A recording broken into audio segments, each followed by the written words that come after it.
Okay. Howdy, I'm Don Williams, and I'm standing with the tool cabinet of Henry O. Studley. Studley was a piano maker in the Boston area, and the tool cabinet has been famous in woodworking circles for almost 30 years now, since it was first burst onto the public scene.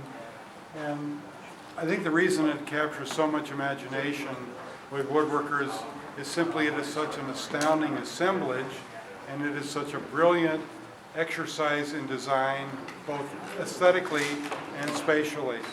And he's got a collection of tools, of which about maybe three dozen or so he made himself for the very specialized tasks of piano making.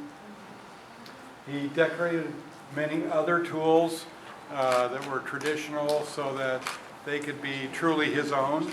And I think the astounding thing to me, as a person who is to some degree a historical researcher, is that this ensemble came down through the generations almost entirely intact. There are fewer than 10 tools that are missing of the original set, and they've been replaced with period appropriate examples. There are a couple tools that were uncertain of their purpose, and one tool is missing altogether. We don't exactly know what it was. We know where it was, but not what it was.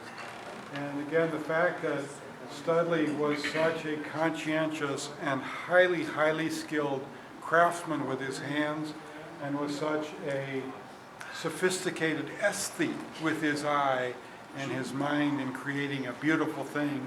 I think that's why it is so important now. I will say that as somebody who spent a lot of time with it, the balancing act I have to play is this, when I encounter it, is this an inspiration to become a better craftsman, or is it terror that I can never measure up to this level of craftsmanship and I should just give it up and become a basket weaver or a paper maker or some other completely unrelated art form?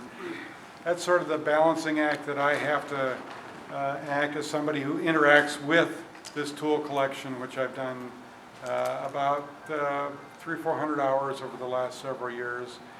And I think the real mark of its genius is that even at this point, tomorrow we'll be taking the exhibit down and unpacking it, and I will notice new things about its design, about its beauty, and about areas of its craftsmanship after studying it in excruciating detail for hundreds and hundreds of hours, to still realize that there is a depth to this that is yet to be uncovered. He designed not one layer, not two layers, but 3 layers of tools, all flawlessly, and each of those 3 layers interacts across the axes of space perfectly.